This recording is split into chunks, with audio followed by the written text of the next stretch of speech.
Well, hello there. It's Tuesday night, and I'm so glad that you decided to come on board and join our online class tonight. We're going to be talking about how to find customers, and that question is always best answered when you say by helping them find you. We want to bring those customers in just like a magnet brings things in. My name is Steve Carver.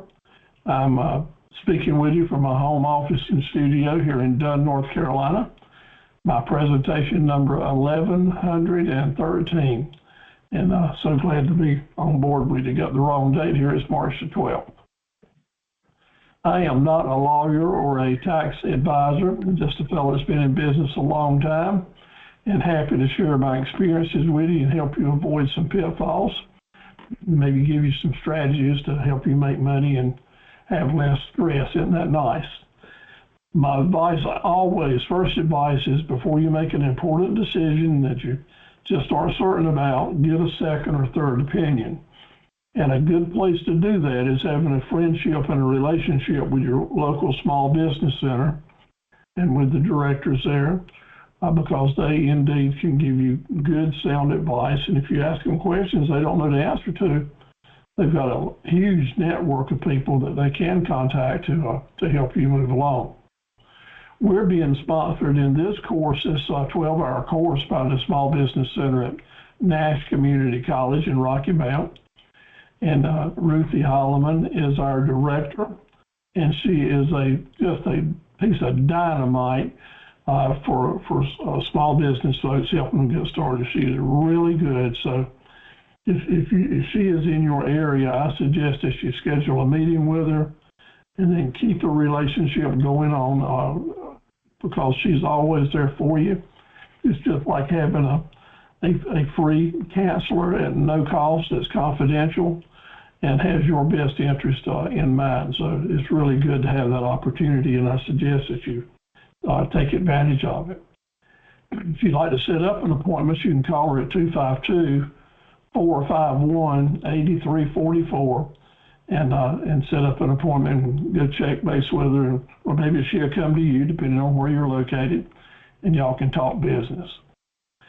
I don't set the table for you in these webinars and give you more information than any one human being can soak in any one session, and I know that, but I try to give enough different information that wherever you're at, something will come forward to help you take it to the next step.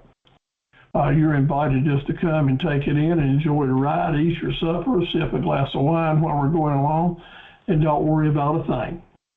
Or if you're diving into your business and really trying to get it up and running, I mean, here we are at springtime, and it's a good time to get a business up and running, and you want to go the extra mile, I'll give you homework assignments and opportunities and challenges to help you move forward. But don't think for 1 minute I'm trying to push you where you don't want to go. I'm just trying to encourage you to go that extra mile. I want to give a special welcome to folks that haven't been with us often. Maya, so glad to have you, and Ressie and Charlene, glad to have you all back, and Sherwanky and Joanna and Dorothy. You're just members of the Academy now, and I'm certainly glad to have you on board with us. We're having a good class here in our mid-spring class so far. It looks like we've had about 20 people to join us. I keep up with attendance because you do need to attend at least 5 of the 6 sessions to qualify for certificates. Need to attend at least 5 of the 6 sessions. And if you've missed some in the past or you've missed some in the future, we've always got these classes coming along so you can do makeup classes to qualify for your certificates. I wanted to say special recognition to Sherwanky, who is one heck of a marketing dynamo. So proud of what you're doing and wants you to have a really profitable business. I'm so thankful for your videos and showing us the different marketing techniques that you're doing. Next week, I'm going to try to send out links to have all of you guys be able to easily link onto each other's Facebook and other marketing platforms so you can share ideas with each other. Sharita will probably join with us a little later tonight. She's been busy this week preparing certificates for us, but she's headed down to do some virtual assisting work at a conference down in the coast later on in the week, so we wish her good travels and a good trip. Lenina's been with us right along, and looking forward to seeing where she's going with her business when she lets us know. And Ducey Maria in New York City, not on board yet, but hopefully we'll see her. And now the lady of the hour, I'm going to give a big hand, all of you, if you will, find your clapping button. Darcy Garcia in Raleigh has got a big smile on her face today, and I've got one on mine as well, because look at here, we've got a lady that opened the business today, and that is a great, great achievement for anybody to do it. And I know how exciting it is, as I've opened several through the years. And Darcy, I noticed you've sweated blood making this thing happen and getting your ducks in a row to feel like you can make it a full-time job. And our prayers are with you. I don't ask Jesus Christ to help all he can to make sure you've got a good, steady business and stay healthy and happy with it, and it works out well. We're so happy for you, and I know you're just getting started this week, so next week we'll spend a little bit more time on what you're doing, but we're all so very, very proud of you. Show the folks just a little bit more. She got brand new Facebook and website pictures up, and really took in what we talked about last week about springtime and putting the colors and the beauty out there. She's operating as the florist of Raleigh, already getting lots of likes and lots of followers at your sites. Your website is fabulous. Just so proud of you for coming forward with a new website. Know that there'll be a lot of that you'll be wanting to do with that. Starting classes now for the kids, the floral kids. I like the title. I like the way that you're presenting it and marketing. We just got to get a lot of people to see it so you can get more and more business to come your way. This is where she's training children how to do floral arrangements and become interested in crafting. And also for folks that want to become more professional with it, classes for adults. Excellent profit center. She'll be operating over in Raleigh at the 8217 Shadowstone Court in Raleigh. That's in one of the subdivisions there. This class design is called the Bunny Blooms for Easter Joy. Great ideas, and I know there'll be a lot of people interested in that. Darcy, I'm so proud of you for making this happen. It's the Cornerstone Clubhouse. I guess Cornerstone is a development there. And Darcy, if you have anything to say, let me ask you to turn your mic on and share with us what you're thinking. So yeah, thank you, Steve. I started the website, and I decided I'm going to go head in, and I gave notice at work so that I can focus on my business. And this Cornerstone Clubhouse is, God put that for me. It's right around the corner, and I could rent it for the whole day. So I can have kids classes in the day, and the adult classes are really just for you to come and unwind and have a good time and be entertained, make something with your hands. And the story behind the Floripist is, you know, I've been through a lot of things in my life, and flowers have been my constant. And it's scientifically proven that flowers will boost your mood, change your outlook on things, and just being connected to something that, you know, it's a gift from God that we get to play with and feel, and the textures, and playing with something that's nature. So it's about healing and growing and being able to share that with other people. And of course, the website has, you know, where people can buy flowers and get in touch for custom items and go from there. That is fantastic, and I'm just looking forward to watching your growth in the business, and hopefully your business grow right along. So this location is fairly close to your residence, so it's convenient to you. Is that what I'm hearing you say? So that's, yeah, the Cornerstone Clubhouse is literally 2 blocks around the corner from in my community for the classes, and I can schedule them months out so that I can promote them and, you know, send the marketing information out for them. And then I'm going to be a home-based studio. So any web orders that I get, I have my house sort of ready for handling business and being able to work out of my home until I can bootstrap that storefront and actually have a brick and mortar. Fantastic. Well, here's my challenge to you. You've done everything right, and you've heard me say so many times how important videos are. You've got a great look and a great speaking voice. It's time for you to get real busy on your YouTube videos, because that is going to be a huge marketing tool for you. So I'm laying the challenge at your feet, and I'm looking forward to you picking it up with the ton that you're already carrying. Now that I can definitely, it's out there. Everyone's going to know it's me, and that's pretty much what I'm going to focus on, is that I'm going to capitalize on the fact that people who do know me, and now I can connect my Floribist with my name and a video, so they can see my face and say, hey, I want to watch that again. That's right. Well, all of you give Darcy a congratulations on the chat button there. We're going to be using chat tonight, and as soon as I can get all these links in one email, watch out for the email I'll send you, so y'all can start visiting her website and her Facebook pages, and let her get you on her email list, so we can watch each other grow and get a lot of information. So thank you so much, Darcy. I'm real proud of you. Thank you. And Joanna, she is with us. She may be walking down the street or whatever, but anyway, she's with us somewhere between Parkton and Fayetteville. We're going to focus on looking at what she's been up to, and she's been at this for a while and has some wonderful skills that when you see her websites and her presentations, you can see that we all can learn right much from Joanna. And I'm just so proud of her, a single mom, previous first responder. So she's a lady that's done a lot of living, and now we want her to be able to do a lot of business and make some good money and move forward. So thank you for sharing the information with us. She's come up with a wonderful logo, really looks good, meshed up deco decor. Got a good feel to it. It fits in good with your advertising. That was great work. And folks, that if you hadn't got your logos in place yet, and you need some help with it, we've got several folks that can help you design your logos, and at very reasonable prices, if anything. So just keep that in mind. You don't have to figure out how to do everything on your own. But Joanna's main claim to fame is doing beautiful reefs.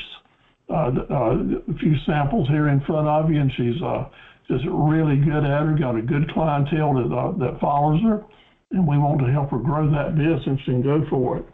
Especially, I love the way that she responds when you send her a note on her Facebook messages or her website messages. She comes right back with you. That's so important to be aware, to be savvy enough to know that if you're going to be doing advertising, inviting people to send you information, you have to really monitor the way the information can come back to you.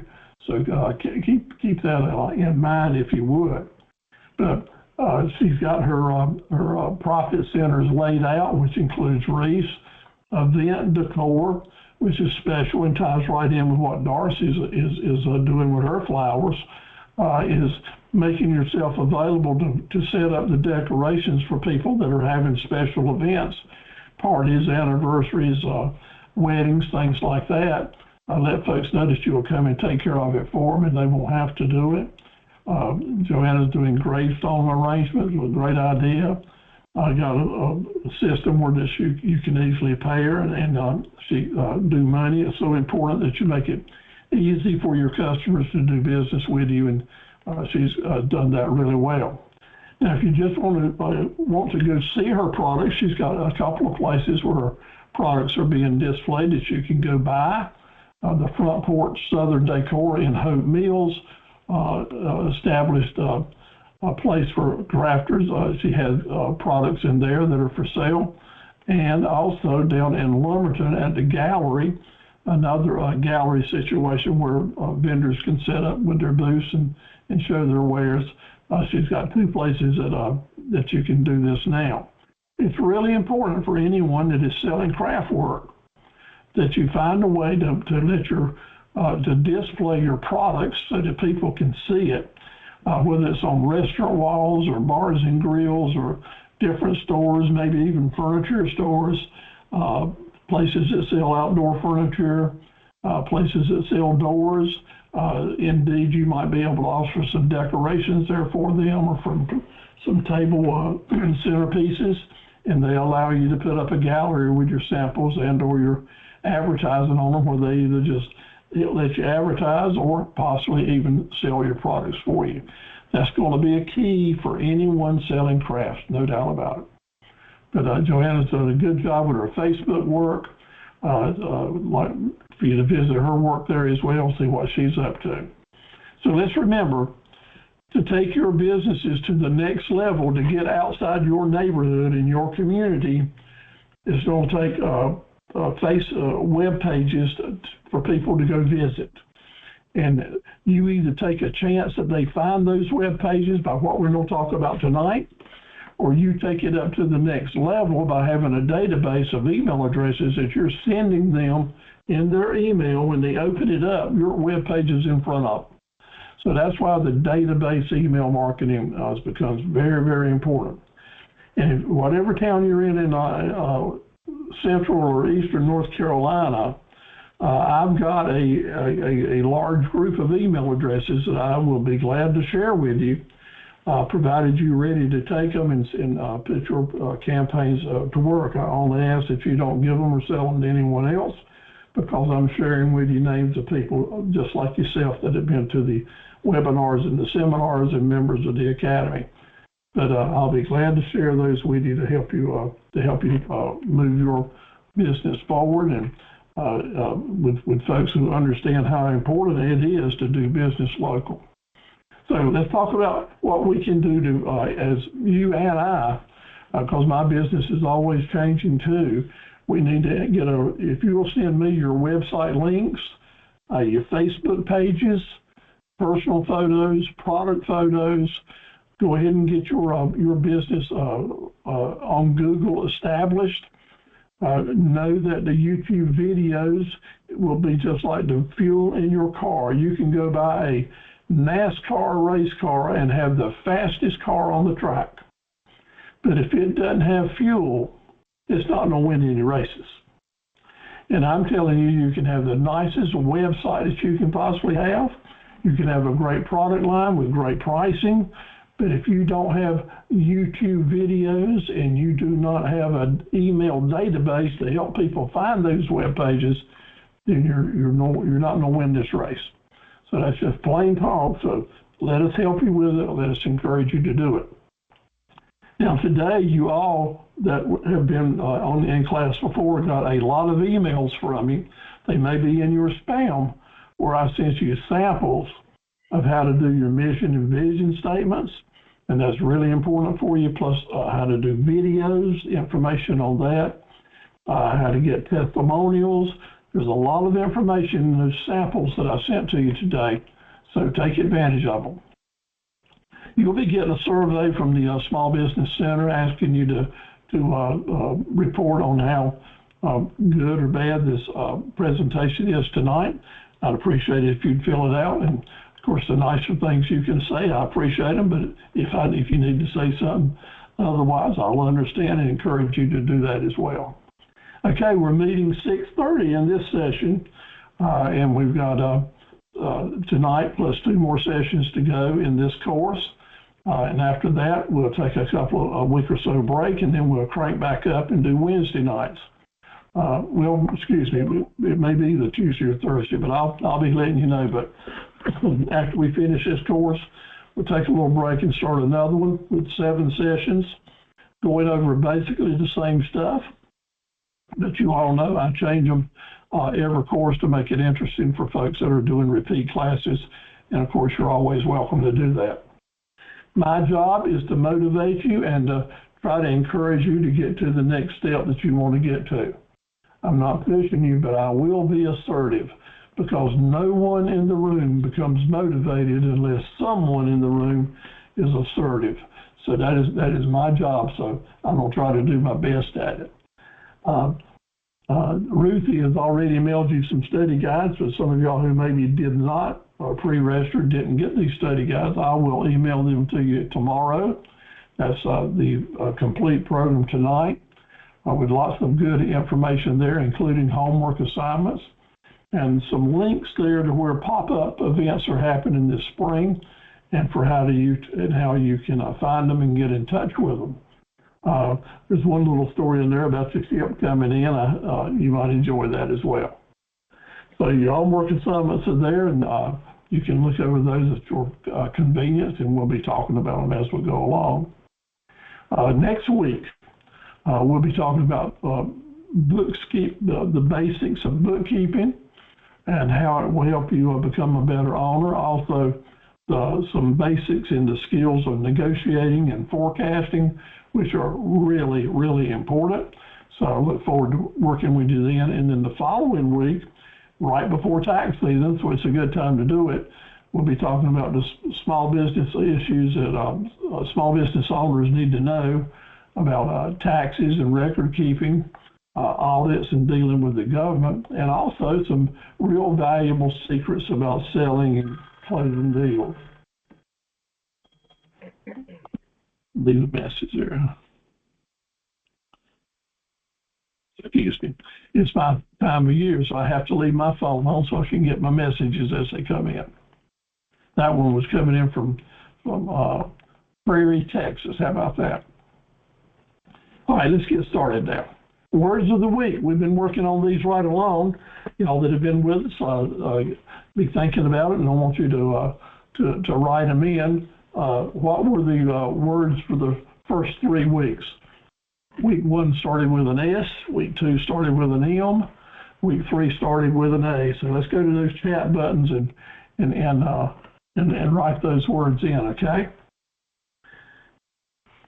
Week 1 starts with an S.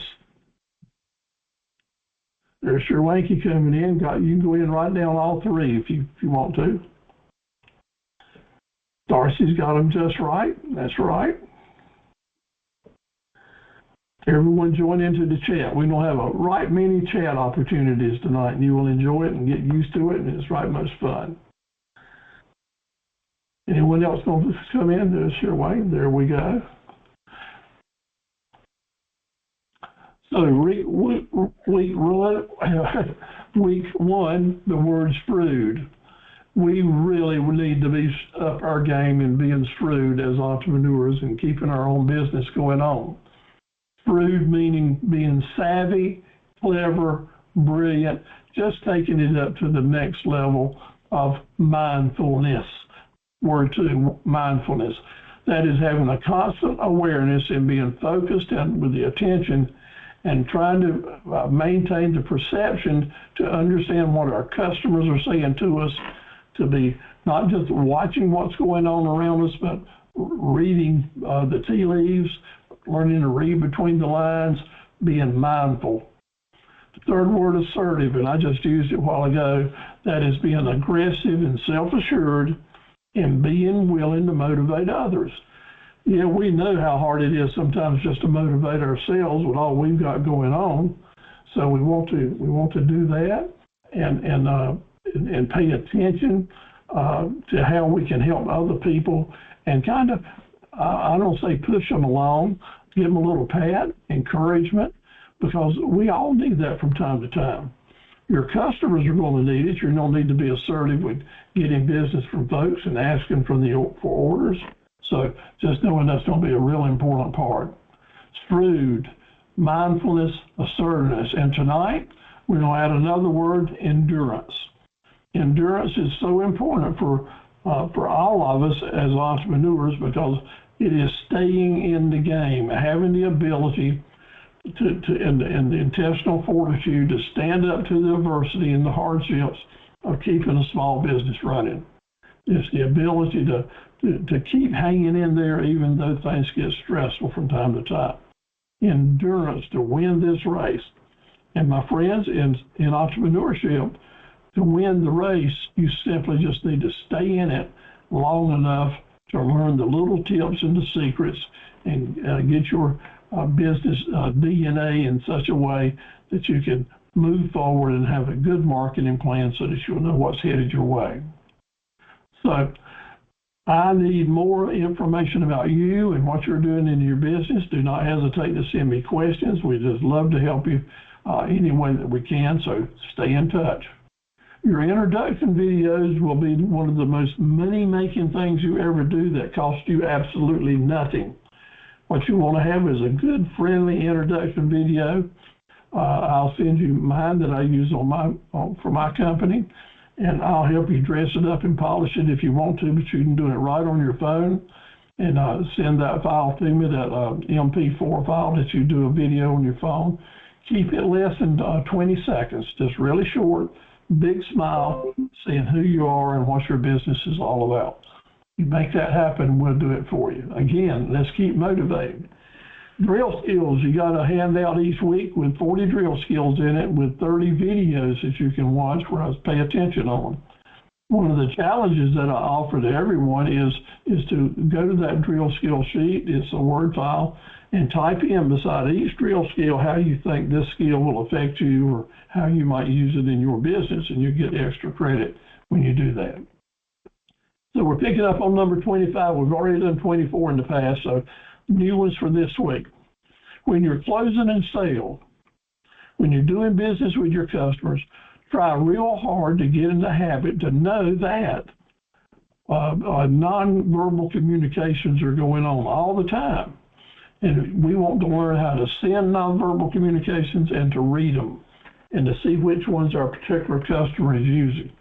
Reading and sending nonverbal communications is a real important skill set for any entrepreneur. Who is the person that motivates others, just like we had just said? It's the person that is assertive.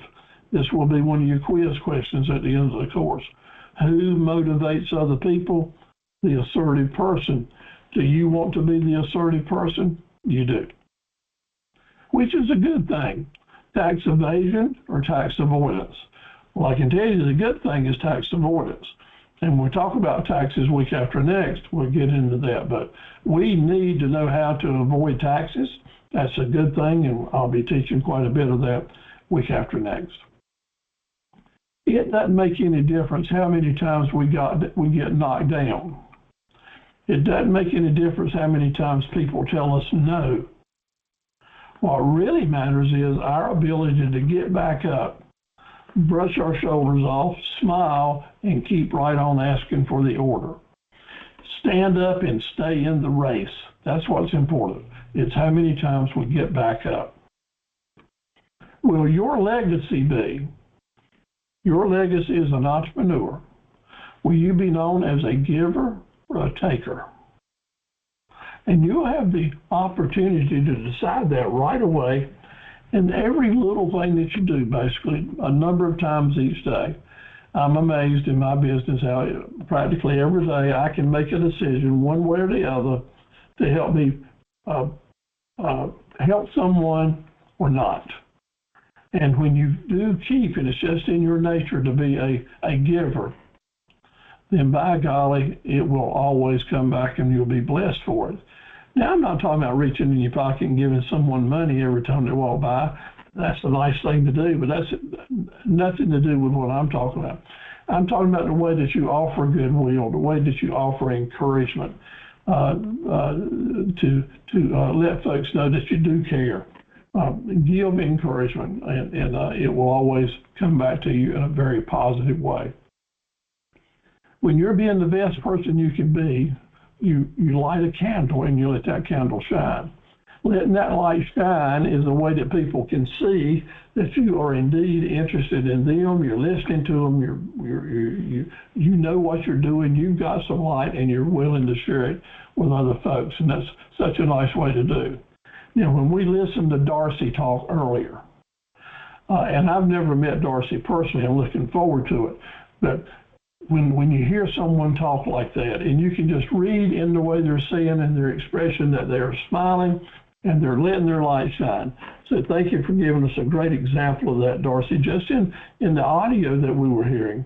And when you can combine that with your videos, it becomes extraordinarily powerful, very powerful. Now, we talked last week about the magic marketing moment. Remember that? That's the magic marketing moment in our Golden Goose marketing campaign. We have that whole campaign so we can have a magic marketing moment. And that's when we're able to tell the customers that we really do want them to be 100% satisfied, and let them know that we were serious when we said that, when we were creating our Raving Fan customer. But that's when you get to ask them what they're going to buy next, what's the next product you need to have, how you can plan your business to get more business down the road. It's the magic marketing moment that, number one, gets the Raving Fan customer growing, and number two, gives you back the feedback from your customer to help you plan your next few weeks, months, and years in your marketing plan to help you know what's next. 1,000 times and 1,000 times more, we need to get the videos on our web pages. The more videos we have on web pages, the more money we'll make with them. Okay, back to the chat. Now we're going to be referring back to what we talked about last week. And this is just kind of review and a chance for us to hit the high points with just a few words. So we're going to be filling in the blanks, okay? We talked about the 3 times rule for someone that had never purchased or sold anything before. And we said, whatever it cost us, we're going to multiply that cost times 3. 1/3 of that revenue coming back will cover our cost. Another 1/3 of it will cover our cost of doing business or our overhead. What I want you to type in is, what is the last 1/3 of the money going to be used for? This last 1/3 is going to be used to do what? To be our what and our what?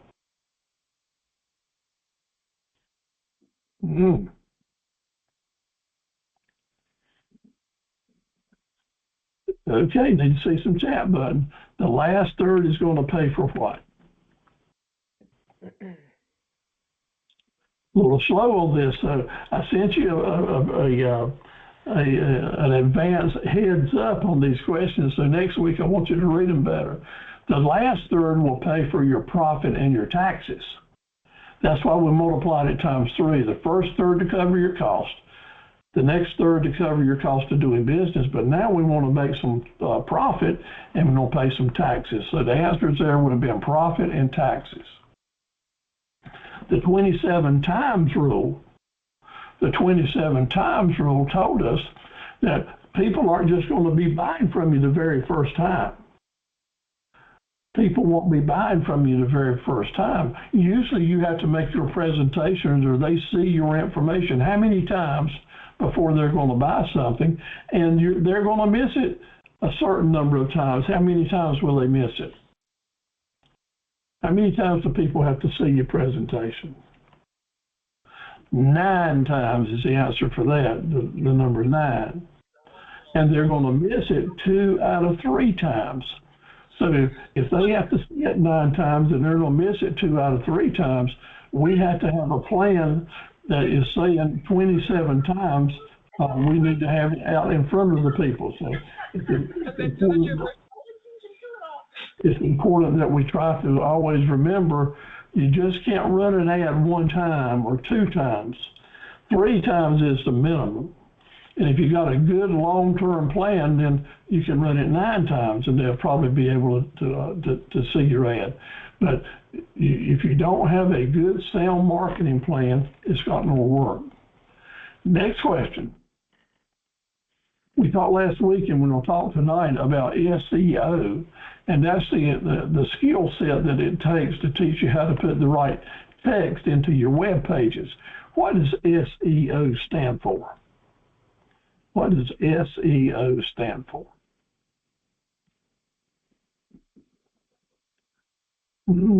Let's try that now. Let's get in that chat button. SEO, what does that stand for? There comes Maya, absolutely right. And you need to remember this, because down the line, as you're running your business and doing your marketing, you're going to hear the words or the term SEO a lot. You'll hear it tonight. And that's exactly right, Darcy and Maya. Search engine optimization. And I'm glad they call it SEO, because we don't need to keep repeating that, but it stands for search engine optimization. Now, we studied last week that there's 3 basic steps to creating a raving fan customer. That's that customer that goes out and brags on you and brings you other business. we say two sentences to them, and then we follow up. So, but sentence number one basically says, I'm going to do my best to see that you are what? Something satisfied. What goes in that blank? I'm going to do my best to see that you are what? And you will be so happy that you will tell your friends and family to do what? You want to type that in for me? I'm going to do my best to see that you are 100% satisfied. And Darcy, when I responded to one of your web pages where I could make a comment today, that's exactly what I said. I said, I know that she's the type of business lady that will do all she can to see that you're 100% satisfied. And when you're going to be so pleased with the work that you're going to encourage your family and friends to do business with you as well, to come here and shop with you. That's what Raving Fan customers do for folks. Now, the third step is very important as well. We said those two sentences, but the next step is that magic marketing moment when we have a chance after we follow up with them to see that they were 100% satisfied.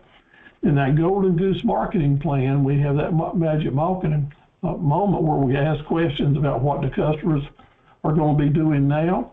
And when we find that out, we will know what goes in the blank. What does a good marketing plan give you? It tells you what's.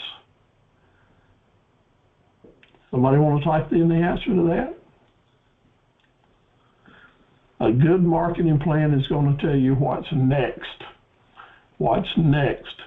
How about typing it in now that I told you the answer? What's next? It's so important, and that's the reason you need a structured marketing plan so that you're always willing or able to write that information back in once you get it. Getting close to the end now. What's the primary difference, as we talked about last week, between marketing and advertising? What is the primary difference? The marketing is for what term, and the advertising is for what term? The marketing always focuses on the long term. On the long term. Keep your business name alive and out there in the market. Advertising focuses on the short term, and we're going to focus on that tonight as well, the short-term targeted advertising campaigns so that everyone can see what's going on. 90% of all advertising money is pretty much wasted, just gone. But the strategy we talked about last week, we'll talk about it more tonight, the L and the H plan helps you not waste money. What does the L and the H stand for? The L and the H.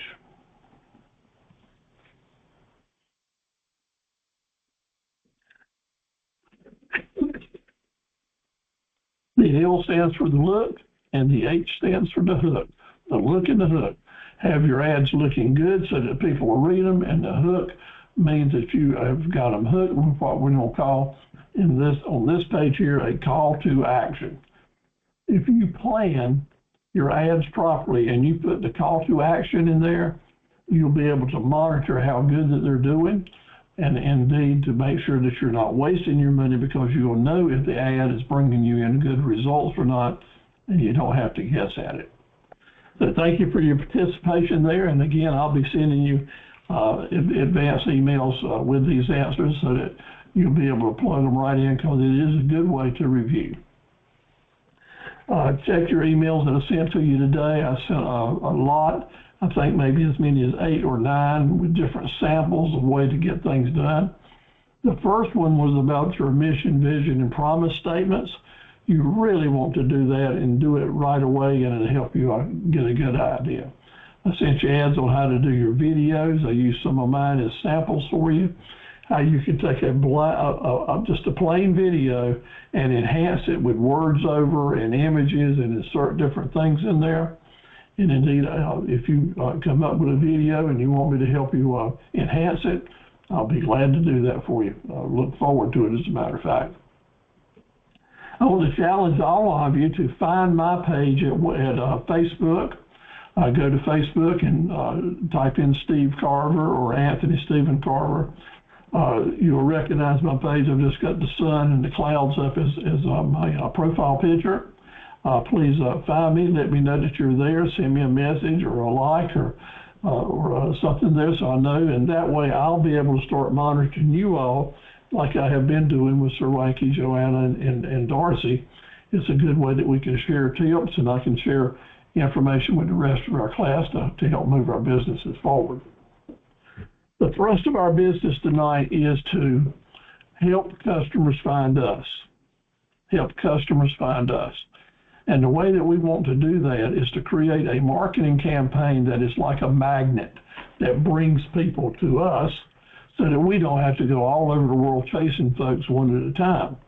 We still need to do some of that, but the bulk of our business, if we have a good marketing campaign, it's going to bring them to us, and we don't need to design a plan that does that.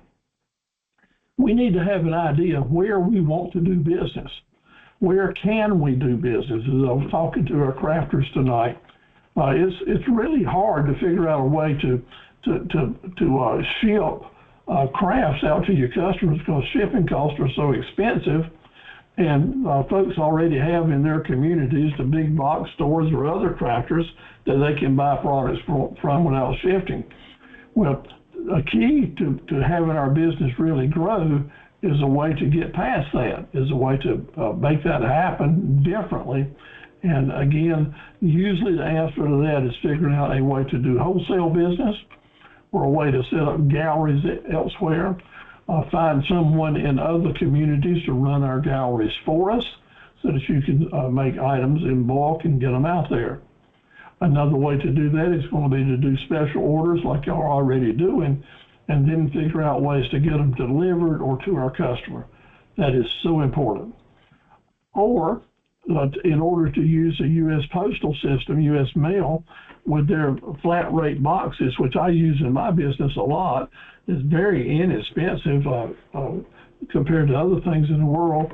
But then we have to be able to fit a wreath into one of these little boxes, and that's really hard to do. And I know that it's really hard to do. So some ways to put kits together to make our brain really work to get past this is going to be an important way to help grow our businesses in that particular area. But whatever we're doing, what is the region that we're into? We want to have a target, and symbolized with each target is going to be 3 arrows sticking into each target, each different customer group. 1 arrow for the media we're going to use, 1 arrow for the method we're going to use, and a 3rd arrow if there's any type of guerrilla marketing tools that we can put into play. So let's keep that in mind. Develop a plan for the area that you want to work. And for each area, for the region, we will come up with, just like I said, the different items that we can do in our marketing campaign to reach those people. Notice that Google, my business at Google is a really important way to do that. Our mobile page for our cell phone visitors is important. Ads and signs and a lot of things. I consider local 50 to 80 miles.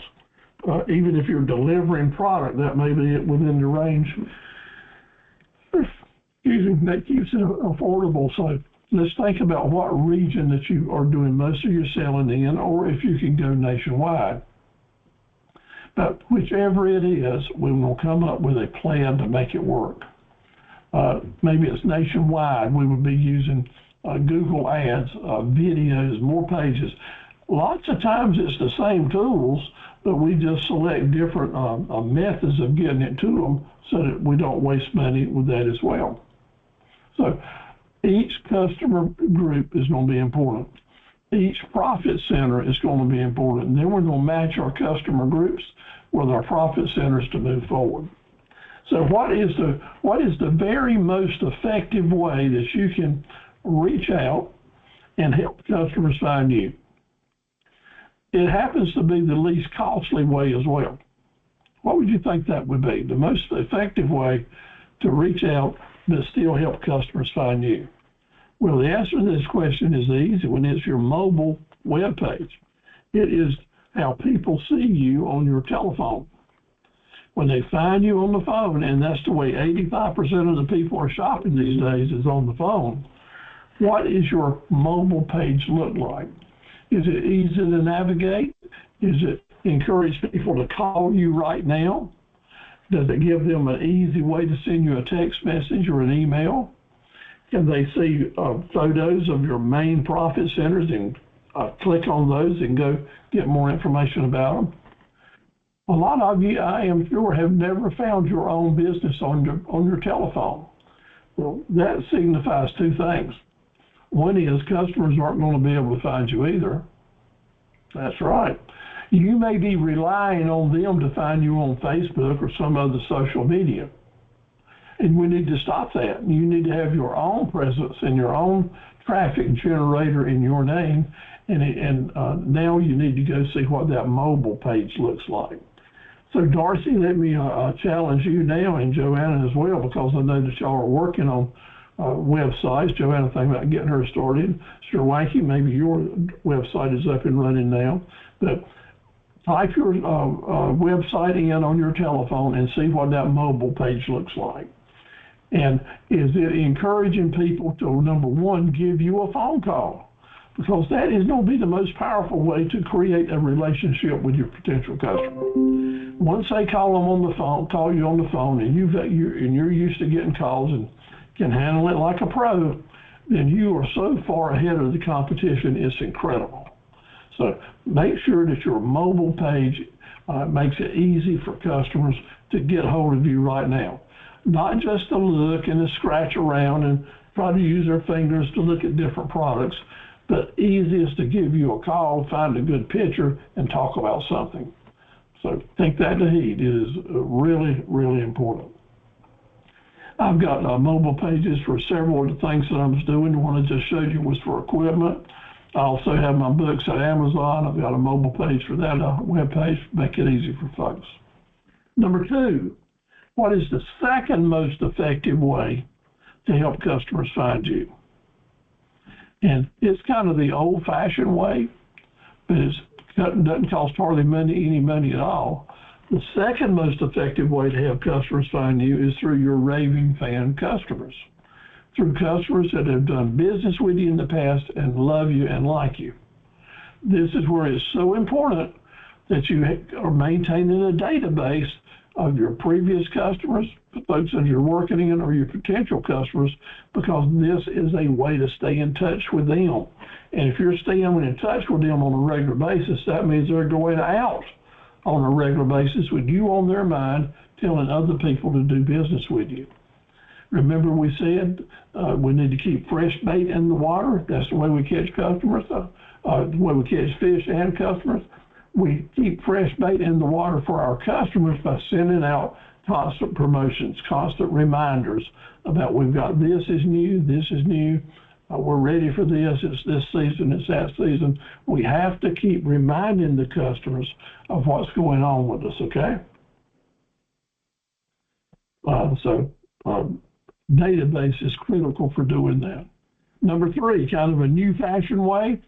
Again, most effective ways to get the customers to help finding you. The new fashion way is to have a plan.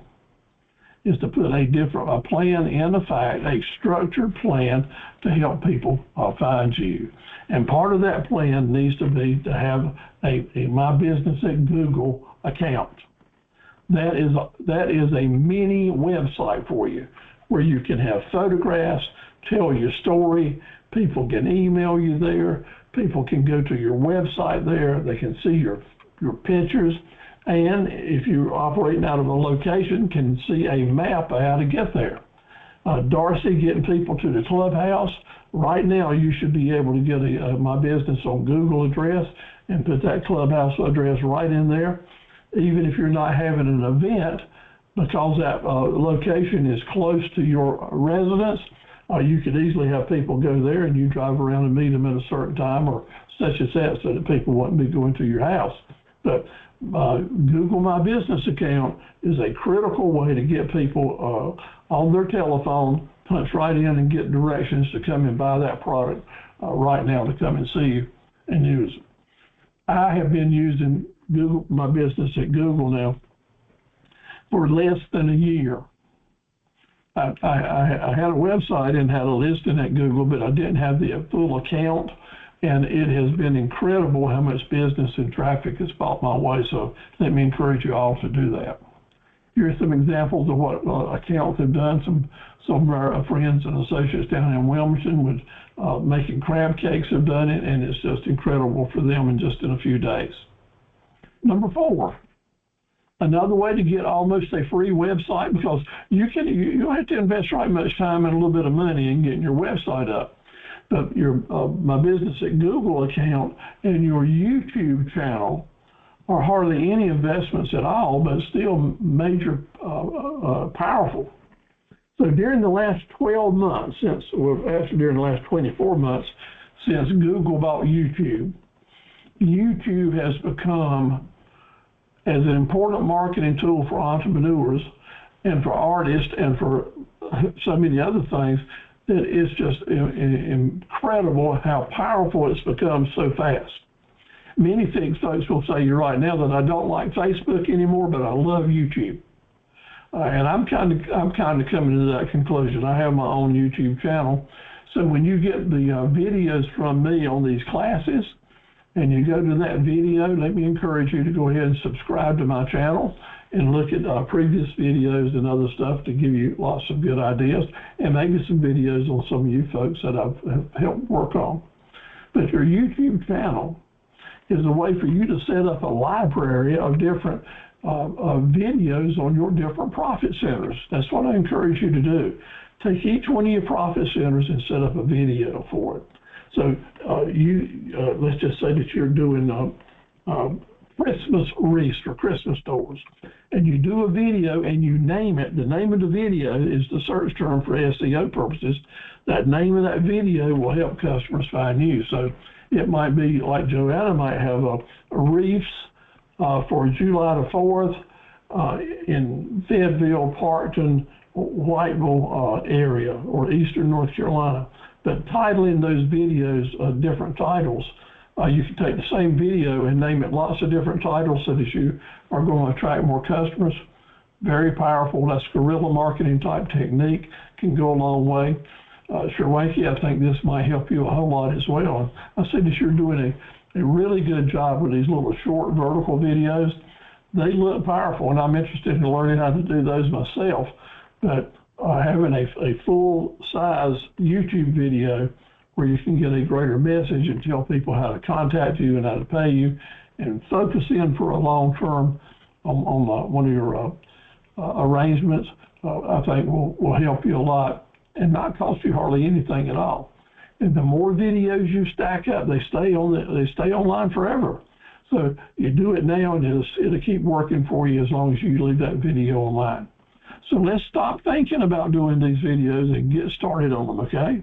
And I sent you lots of samples with ideas today in the email. Number 5, what will help you have more customers find you? You do that by having as many marketable profit centers as you can manage. The more profit centers you have, the more likely you are to be able to stack these profits and to say, and by the way, I've got this and I've got this as well.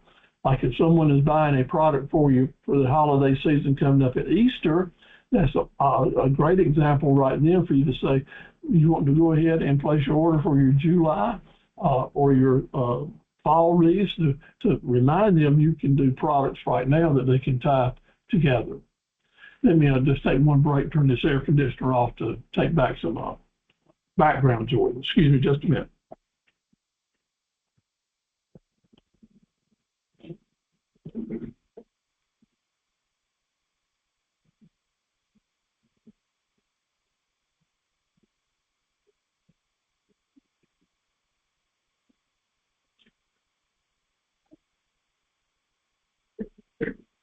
There we go. Any questions about the advantage of having diversified marketable profit centers? And the more you have, the better off you are. You see how that can work for you? Really important. Now, we'll talk a little bit later about DBAs. We talked about them last week, doing business as.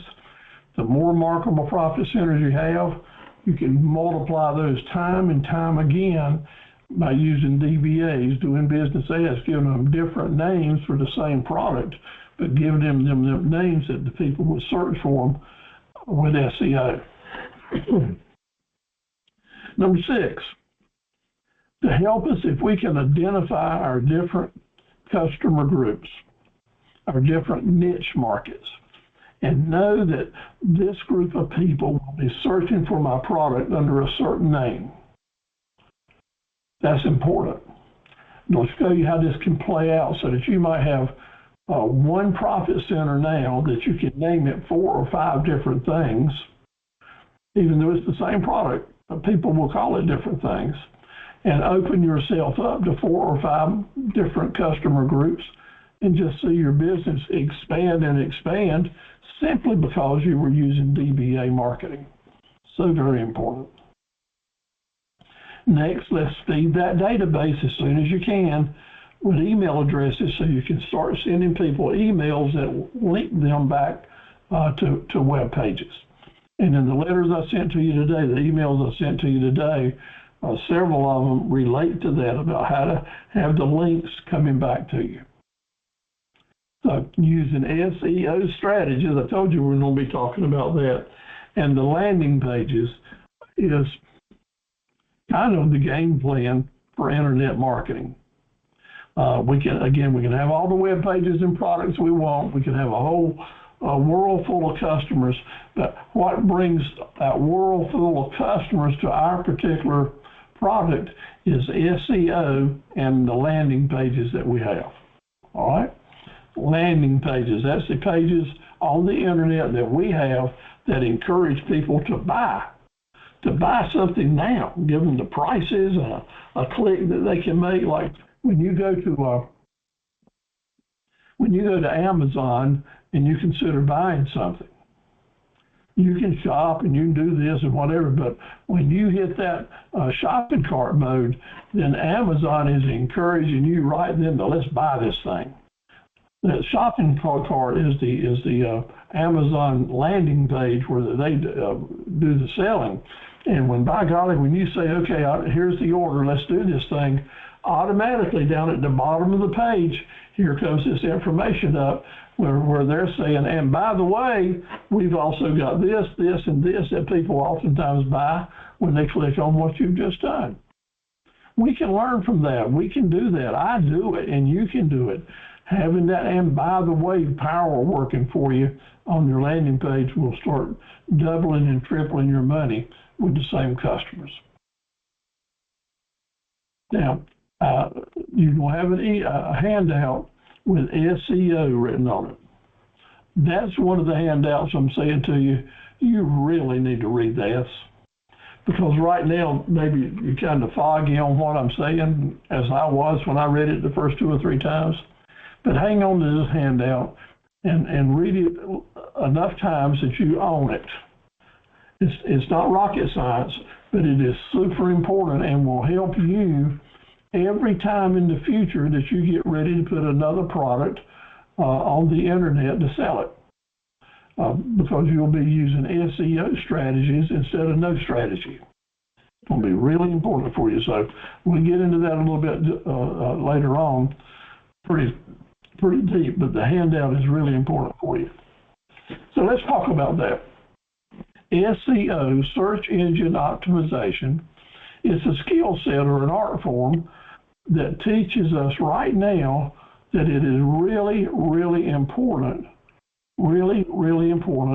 to have the right content to encourage the shopper to find our page. So if the search engine term, the thing that they've typed in, the search word that they typed in, if that word is on that page a lot, many times, then that page has a better likelihood of being found by the search engine, and that page will be moved up closer to the top of the postings when it comes up in front of you with the Google search. Therefore, the customer will find your web page before he finds your competitor's web page. And that's what you call beating the competition. And we have to do that. Otherwise, all of our competitors will be ranked ahead of us, and we're down at the bottom, and our customers most likely will not find us because we didn't do our homework with SEO. Some people with some products are a lot better with this business than others. So if you've got a particular product and you're seeing someone else is killing you on search engine ranking, then that's troubling.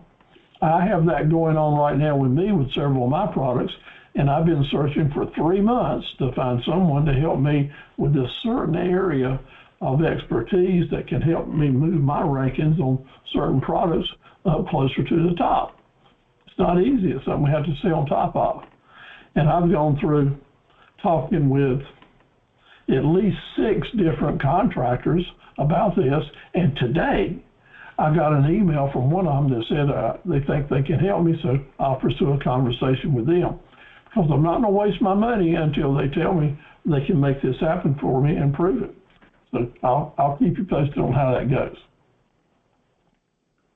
So your applications, your products, you want the best position. That means the higher position or the higher ranking, as it's called, better than your competitors to make it happen.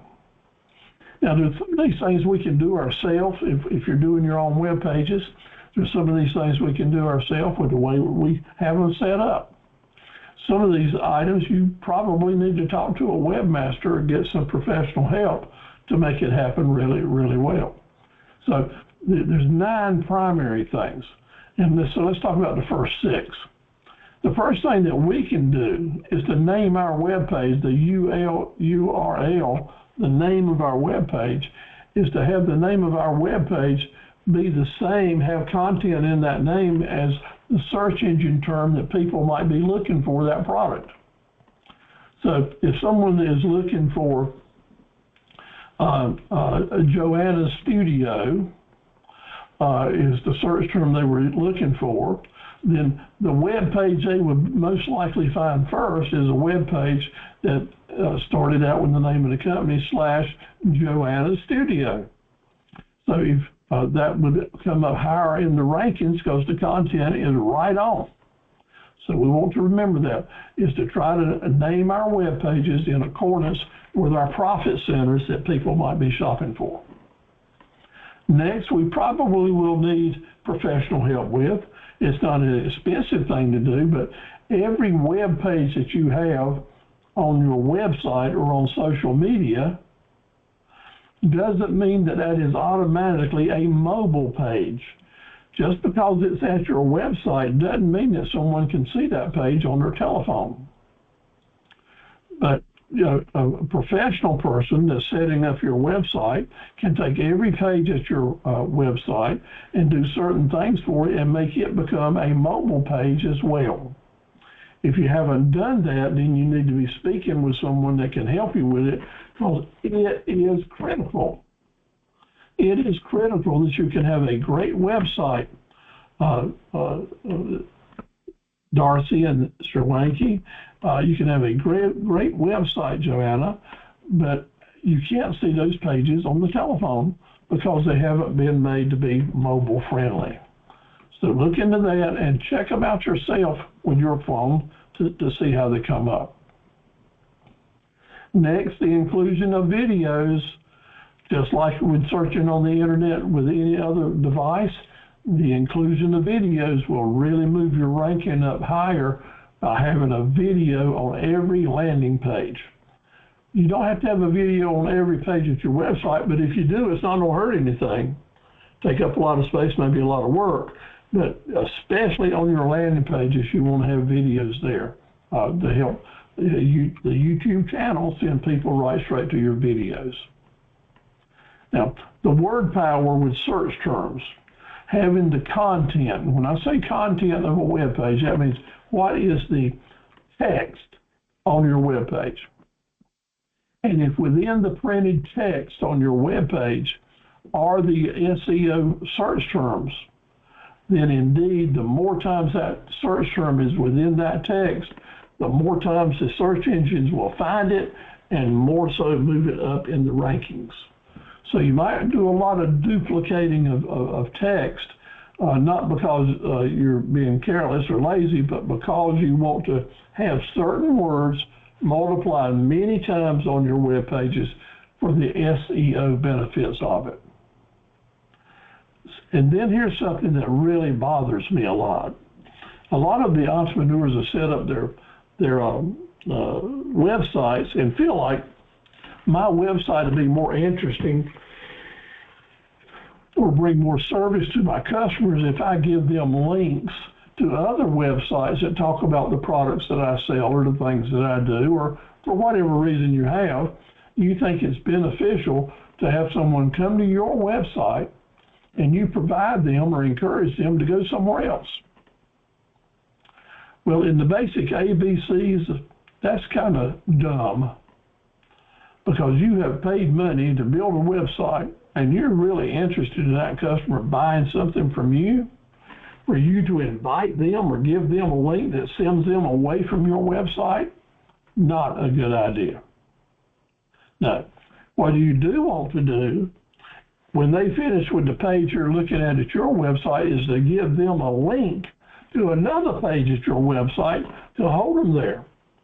That's where you would say, and by the way, go to this page to see so-and-so that's a related product. Hence, again, the more diversity you have with your profit centers, the better off you are, because the customer doesn't have but a certain length of time. You and I don't have that. So the guerrilla marketer in you and I say, we don't want to send them somewhere else. We want to hold our customer at our website and show them everything there as long as we can hold them so that they don't go somewhere else to shop. In other words, we got a captive audience. So hence, remember that on your web pages, give good links and encourage them to go to another one of your web pages so you'll have another opportunity to sell them and say, and by the way, spend money with old Steve-O here. Don't go somewhere else and spend it. So keep that in mind. Next, and here you may need professional help again. Certain photographs and certain images and certain colors, certain borders and different things that we do to pictures and to audios and to videos, make them load up real slow. Now, maybe you have high-speed internet. I'm fortunate enough to have it. I'm blessed with high-speed internet, and I buy the high speed I can get because I don't like to wait. When I click on a page, I want to see what it's got to say. But there's a lot of people in North Carolina and in other places around all over the United States who do not have high-speed internet. And if we have pages of photographs or images or videos that load real slow, that means when someone clicks on it, it just sits there and like it's asleep or it's got cobwebs before the image comes up.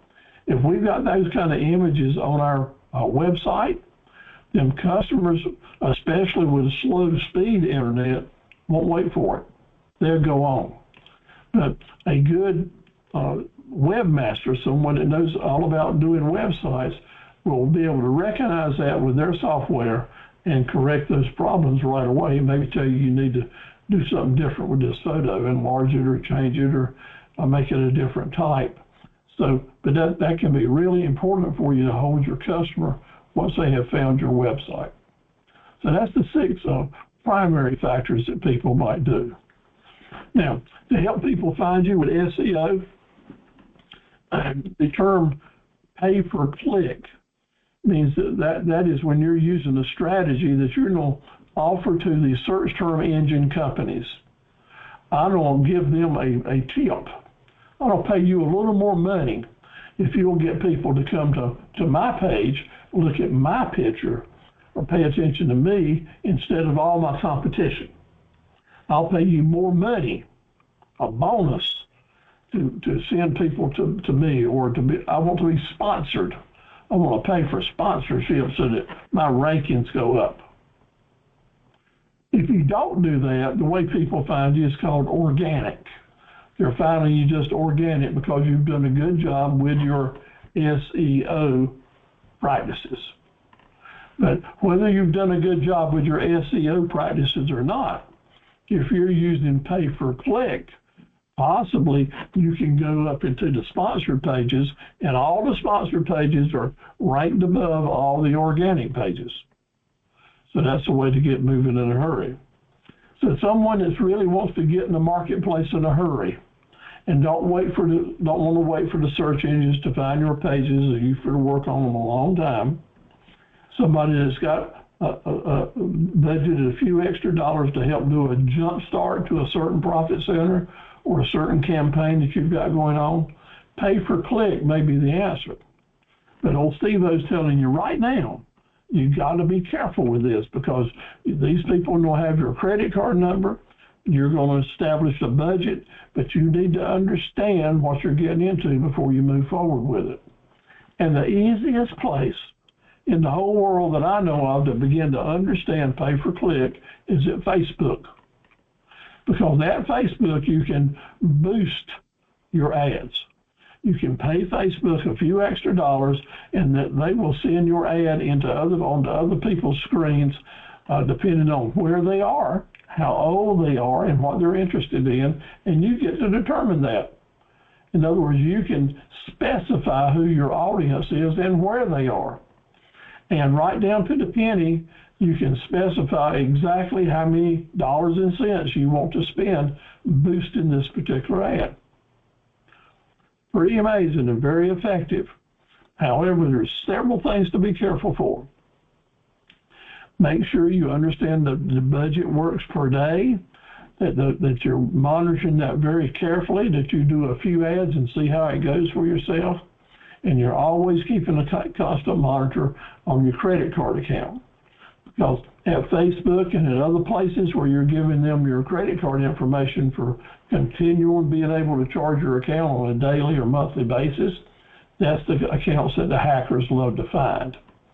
Recently, my account was hacked, and in a 2-week period, they got me for about $900. In other words, somebody else used my Facebook account to advertise their products. Yeah. Used my account to advertise their products on their web pages, and I had to pay the bill. Well, I was monitoring that, and my virtual assistant was. They got me for $900 on my credit card, and got her for about $400.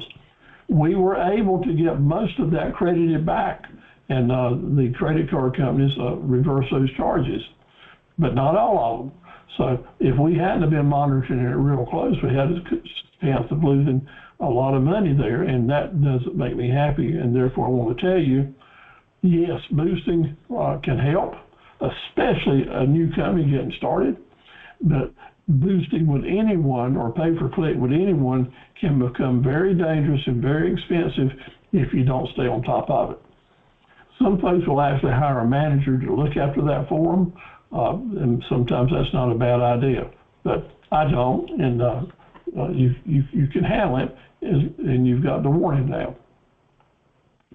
Pay-per-click can help move you up. Now on your screen, if you can see the slide, I want to show you that I determined one day that I wanted just to see how effective pay-per-click could be for me, and indeed I was able to get the very top spot for Carver equipment. There's a lot of Carvers in the world, but we were able to move our rankings up really, really strong. So I know that it works, and sometimes it's expensive, sometimes it's not bad at all. Number 8, helping people find your web pages through social media is a very good way to do business. Now, y'all notice that probably that I'm starting to use Facebook a lot, and at Facebook, I'll put in the web page that I want people to end up on. So you can do a Facebook ad, and then at the end of that ad, give it a link. And when someone looks at the Facebook ad, they're able to click on that link and go to certain web pages. Very, very effective way to do it. You don't want to tell you don't use Facebook to give all your details. You want to use Facebook and other social media to move folks to your private web pages so that you're able to give more information and close a deal. You can't close the deal and take the money at Facebook, but you can over on your particular other web pages, and that's why you want to do it. But because so many people are on social media, and because the search engines will find your name and your face, what you're promoting on Facebook sometimes before they find it at your own web page, website, social media is a good way to help customers find you. They're on social media, and you want to move them over to your particular landing pages. Good way to do it. There's so many social media things going on now. It is mind-boggling, and you cannot be great at all. And I want to encourage you to be really good at your website and one or two other social medias. Otherwise, you will spend your whole life back and forth and fluttering around between different social medias. They now become distractions. Facebook is a distraction for me now, because when I go on there to do advertising, it's really hard just to do what you got to do and leave, because they've got so many things there that are indeed trying to get your attention and take you away from what you're doing. So please try to stay in focus, set your priorities up every day, and don't waste so much time flirting around with different web pages at social media. Hire someone to help you with your website work. If you're having a particular problem and you can't find someone to help you with at a very reasonable price, let me know. And there's a good chance that maybe I can give you a referral to someone that maybe can get it done for you, or give you a tip for a lot lesser affordable price. Some folks will just gouge you, and other folks will be very reasonable with their prices. What are the keyword search terms? Do you know what that means? When I say keyword search terms, that is the text, what you and I type in when we're searching for something, and I'll say at Google. It's those words we type in for what we're searching for. And those words need to be context on our web page. What people are typing in are the words that need to be on our web page. And we have to be conscious of that and mindful about that. Folks will look at one items and type in other words. Folks will look at a piece of pine straw, and some people will call it a pine straw. Some people will call it a straw. Some people will call it a pine needle. Follow me? In other words, everything can have a synonym to it. And those synonyms, that the vast group of people will be using a certain number of words. When we have a product that we can attach those different words to, then we can name our web pages these different names and send them right straight to basically the same web page with a different name on it. But that is the guerrilla way of capturing more and more people to your profit center by using the right keywords.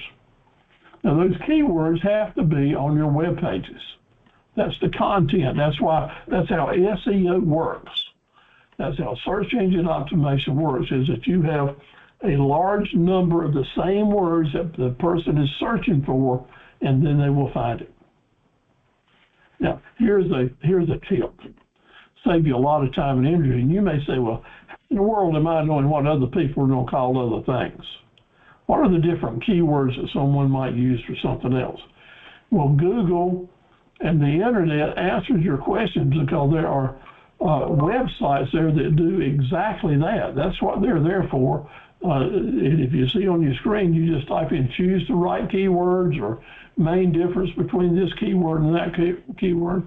And when you do that, like I'm getting ready to show you now, you will come to a web page that will take your keyword, like this one in particular is about, I typed in running shoes.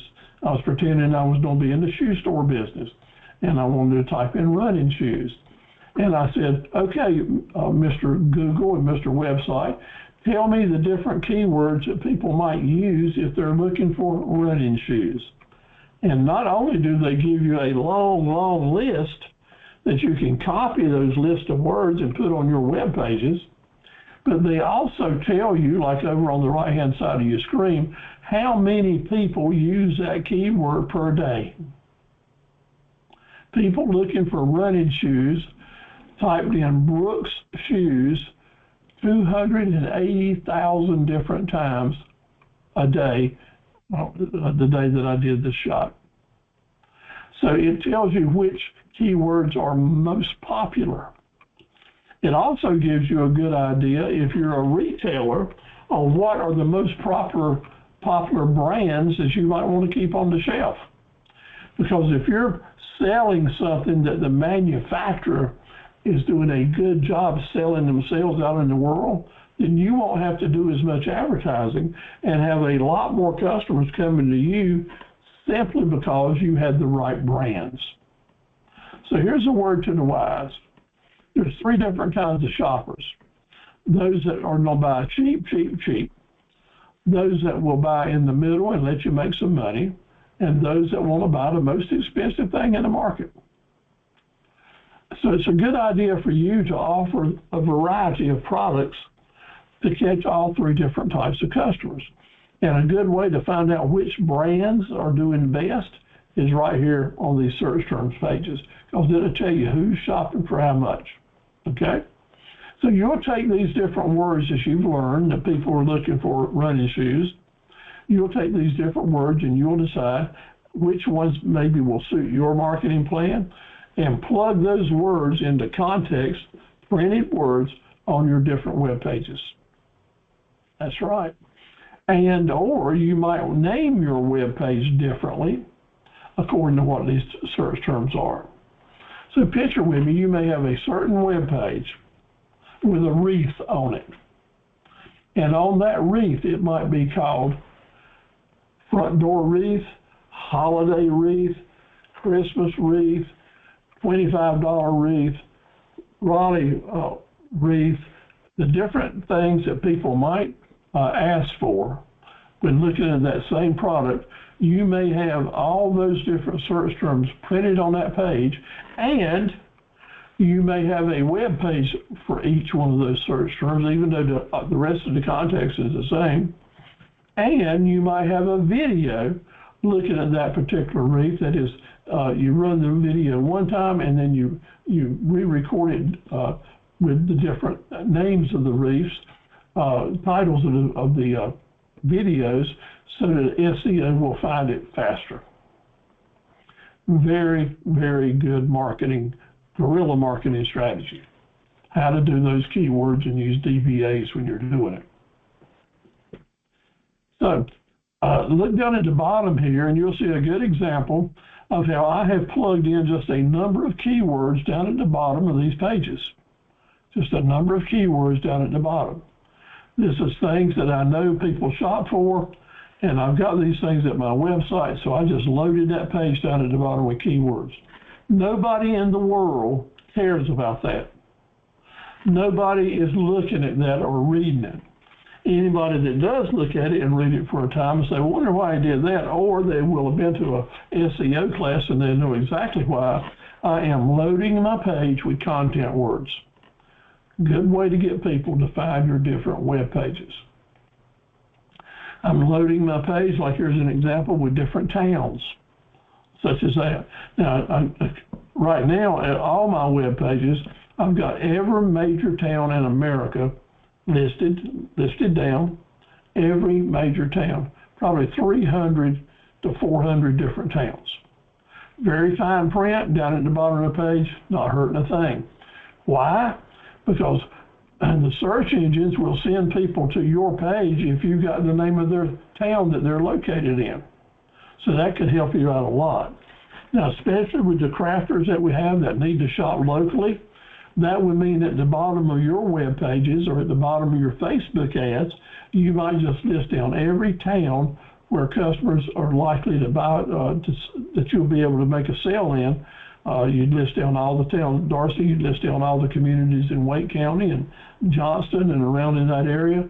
That will help lead people to your particular places. The same way we do, Joanna, listing down all the way all your Bladen County and Columbus County names, plus Robeson and areas that way, can really help you. If you have any questions about that, I'll be glad to show you how it's done. Here's another example of listing down the different tools, the different types of products that you might sell. Just plug them all in, put those words in your content, put them at the bottom of your page, and it'll really help you out. Shifting gears now away from that. Landing pages. Your landing page is what you design that when you are able to move, when you're able to bring that customer out of space and put him on one of your landing pages, you have them right there to let's make a deal. It's let's make a deal time. You want your pricing, you want the encouragement there. This is a motivation page. They encourage people to buy. This is a page where you want to be careful not to say, take it or leave it. This is where you put the look and the hook into play. You say, this looks good, I've got it here for you, I've got it on sale now. And not only that, but you can pay different prices for it depending on the way that you pay, or whether I do the shipping or you do the shipping. You're going to end up with the same amount of money with either one of these deals. The key is that we had planned it in advance so that you know that when you give them that bottom dollar sale price that you're offering, you still got your profit in there. You're in good shape. And then you look at different ways that you might present it to the customer with different prices. And to the customer's mind, they're basically negotiating with you how much it's going to cost. But they're not negotiating how much profit you're going to make. That's right. It's that psychological thing that you can do. You can pay with a credit card, you can pay with cash, or you can pay with wire transfer. Each one of those will be a little bit of different price. You can pay with a check. You know, if you have to plug into every one of your pricing enough to cover credit card fees, because you don't want to say, well, I'll give you a cash or a check discount, then you're going to lose some business because other retailers are doing that. So we'll give that some thought, okay? Landing pages need to be designed to motivate. On your landing pages, if you'll take a look at this, notice that here, at the top of the page, I have written down the word mower, M-O-W-E-R. I've written down the word drum, sickle bar, twine baler. Repeated these words over and over and over again. Ibex, Farmax. I've repeated these words over and over again. Why? Because they are the search terms that people type in to look for these products. So I put them up there as often as I can so that the search engines will find my pages before they find other people's pages. Then down at the bottom, if you'll notice down at the bottom, I've listed a lot more towns down here to help the search engines find my page for the people that are searching in those areas. This is SEO strategy. Now, moving away from that, in all types of business, and you've heard it if you've been in business forever, the three most important things that we do is location, location, location. And that is just as important with internet marketing and personal marketing and storefront marketing, bricks and mortar marketing as it is anywhere else. Location, location, location teaches us that certain places are more important than others. Where our customers are, what they're looking at is what we need to determine and put our face, put our advertising, put our media efforts right where they're going to see it. And that means we need to be mindful. And that means we need to be shrewd. We have to think about it. There's always in our mind when we're moving forward, making marketing investments, what are we doing to make sure that our chances are really good to catch the customer's attention? So if you're doing a storefront, location's important. If you're putting up signs, it's so important that you put them at the right intersections or the right place. Merchandising, how we display our products and put them up to make them attractive. When we're doing print ads, where are we going to put those ads and what are we going to say on them so that people are able to grasp our message because of the location we have them on the page or the way we present it. Using art, using flowers, using colors, using springtime slogans, the different tools that help us catch their attention and put them where they can be seen. Sitting at a table doing the negotiating, where you sit is important. And next week we'll talk about the importance of different negotiation strategies. So location is critical for your web pages as well. Where you put your video, where you do this. A lot of people will say that the most important part of a web page is the top right-hand corner. The top right-hand corner, so to speak. If you want to, that's for some reason they say that's where the customer's eyes go faster than anywhere else. I don't know that I agree with that. I'll listen to it.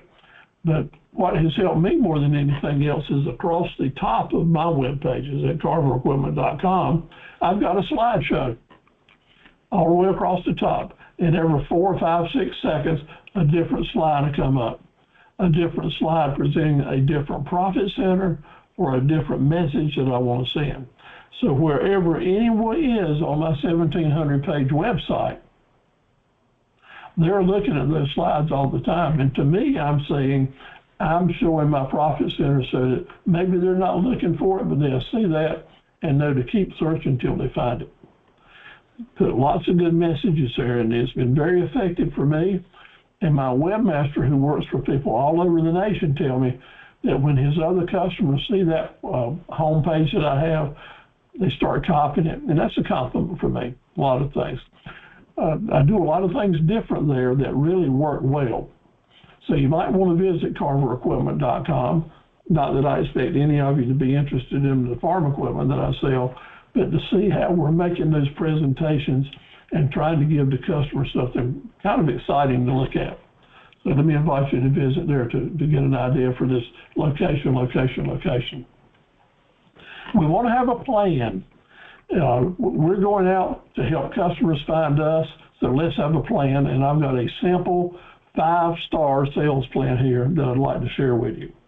I do it when I introduce new profit centers. I do it when I start businesses or when I help folks like y'all that are starting your business.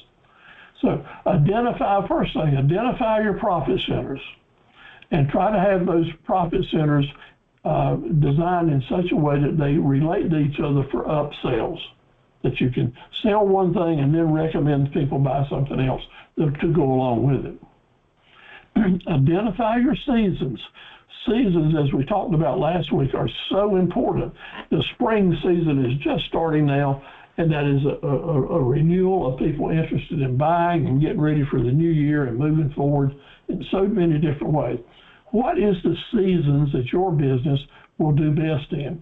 And what is the date that those seasons start? Because if your marketing plan is going to work, we need to have that plan starting to be active at least 60 days ahead of when the money starts coming in, so that you're ready and in position to take advantage of it. Develop your pricing, your discounting, your target strategies. Go ahead and think about what your upsell opportunities are and your bundle packaging. Remember, one of the best ways to have some big ticket sales is that you bundle your different items into such a way that you can get a significant deposit out of them. And that's what we want to do.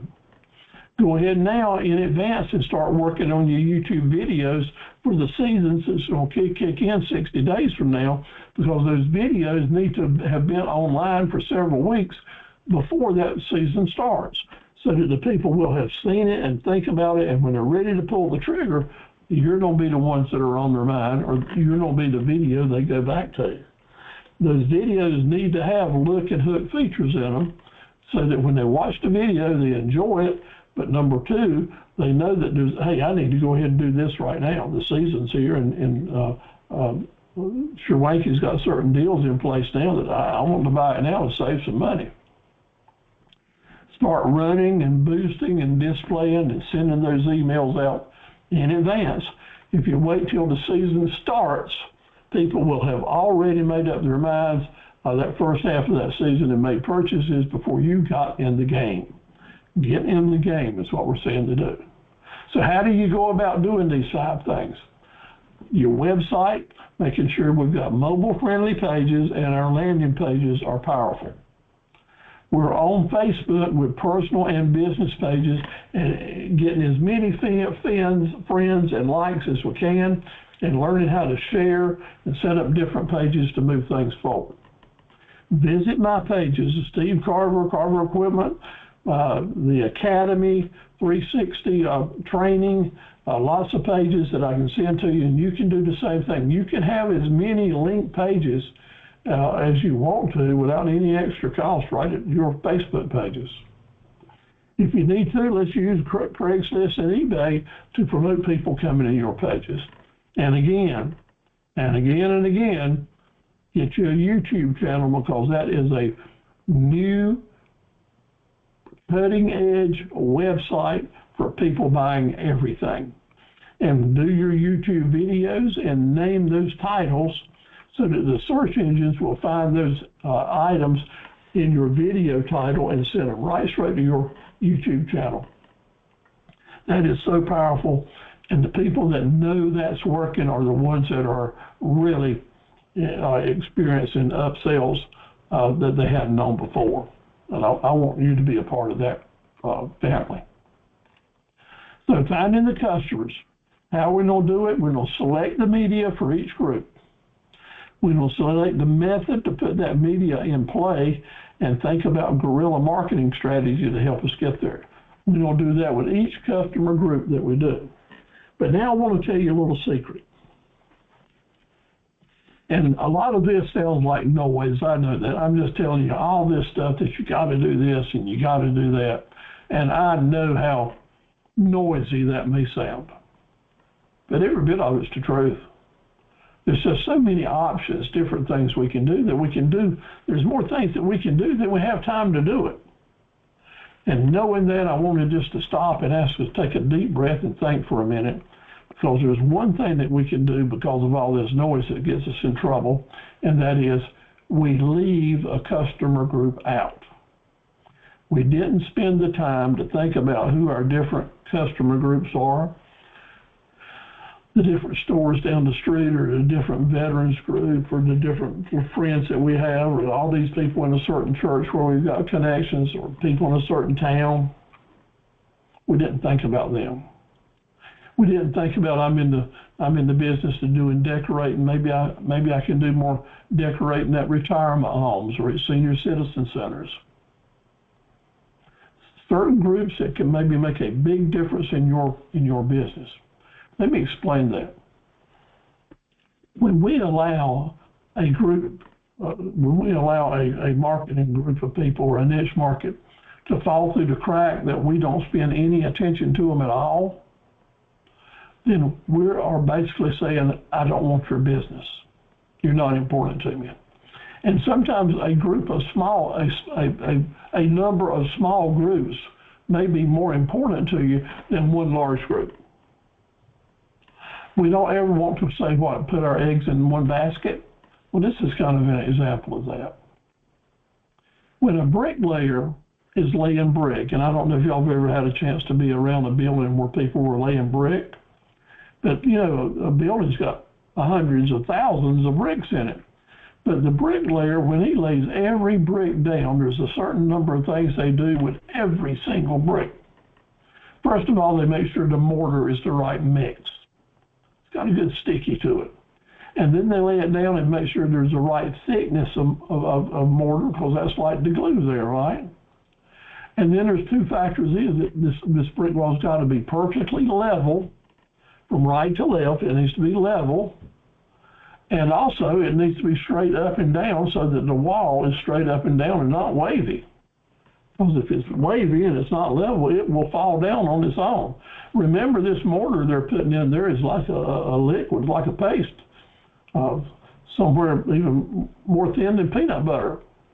But every time that they put that that brick down and get it level and get it just right, you'll hear that that mason, he'll do this. With every brick, you're gonna hear at least 2 taps. And if you got 20 or 30 masons out there, it's almost like a symphony going on all over the place. What are they doing when they're taking their trowel in their hand and taking that wooden handle and hitting that brick? Well, what they're doing is they're setting it.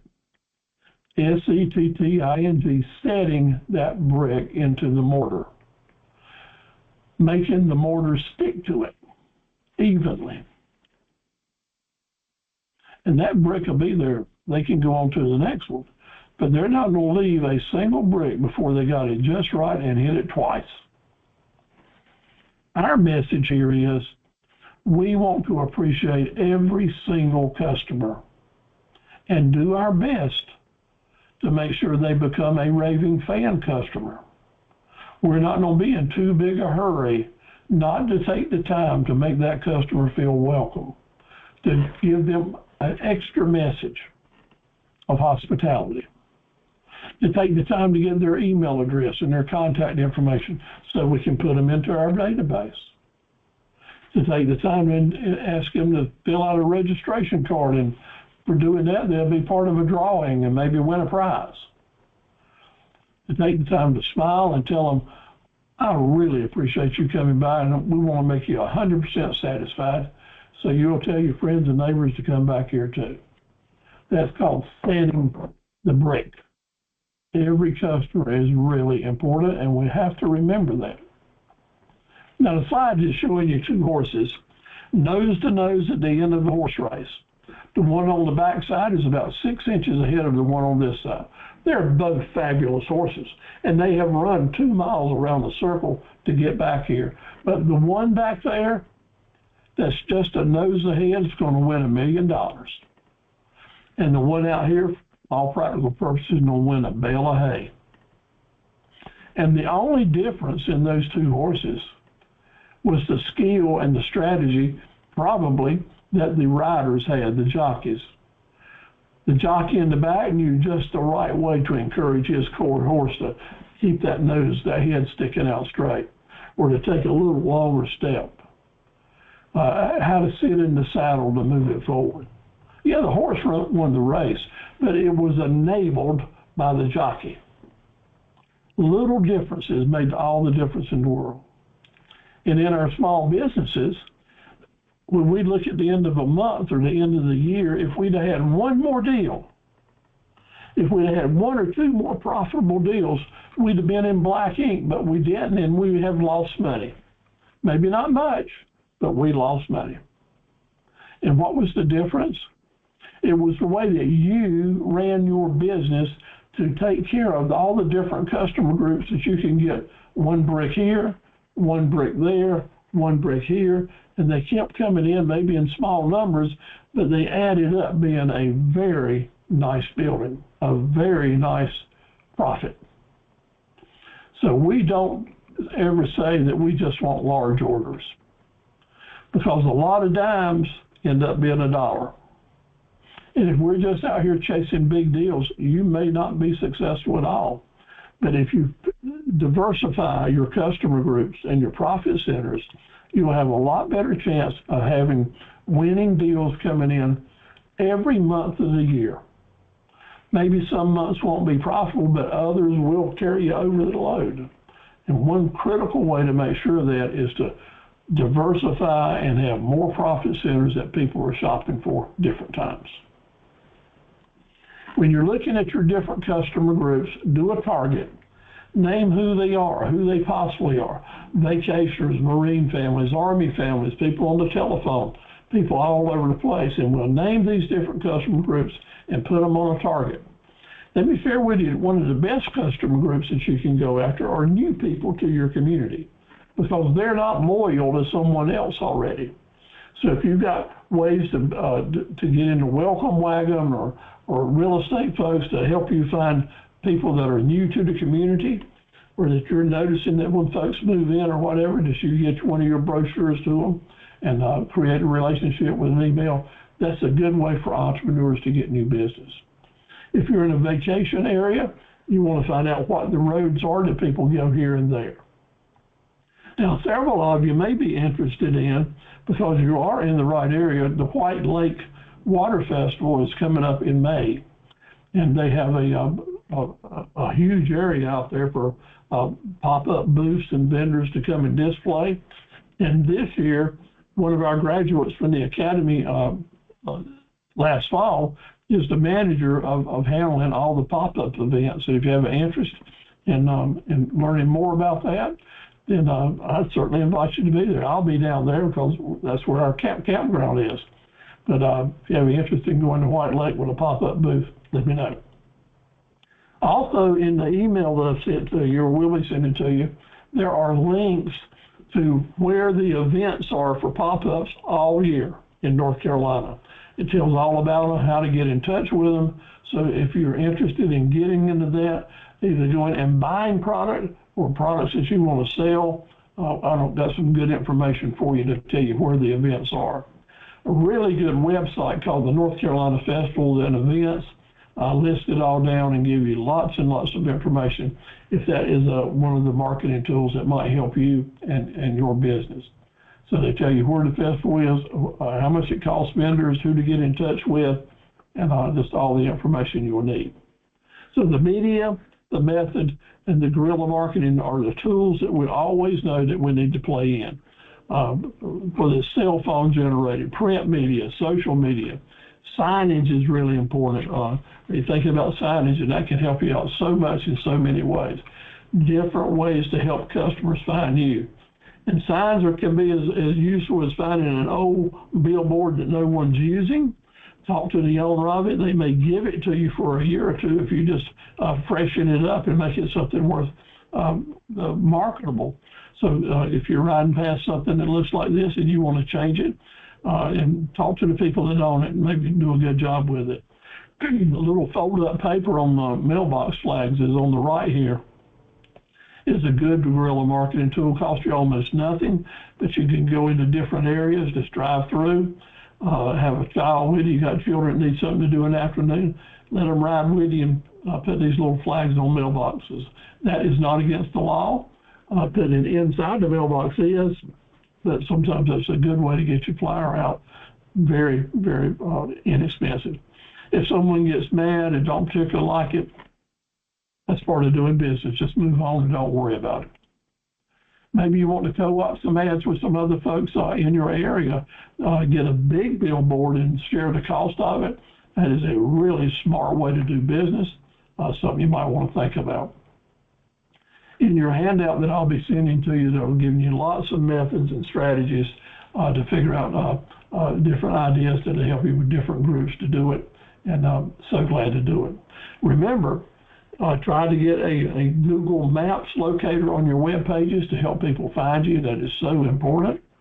Look for the different ways that you can get people's attention, spend very little amount of money. In your handout, I'm giving you 20 different guerrilla marketing tactics that can really help you. But the most important ones are using DBAs, using Facebook and eBay to send people to your web pages. Testimonials are critical. Having a different hospitality message and is really good.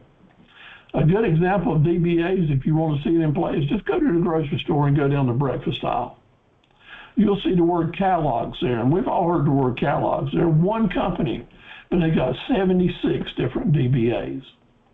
That proves the point. It doesn't cost you more money to have DBAs. It makes you money. It doesn't cost you more accounting dollars to have DBA. It brings dollars in for you to account for. So I've given you a good handout that explains DBAs even more. If you have questions about how you might use it in your business, just send it to me and let me know. Using Facebook to put your links to your web pages is a smart thing to do. Using eBay to do the same thing. You can put your prices at eBay, and you can't give your you can't put your link at eBay. They're too smart to let you do that. But you can spell it out and say your company name and invite people to visit you on the internet or to send you another thing. Hospitality messaging is so important. 60% of the reason people will come back to see you or tell other people to come to see you is hospitality.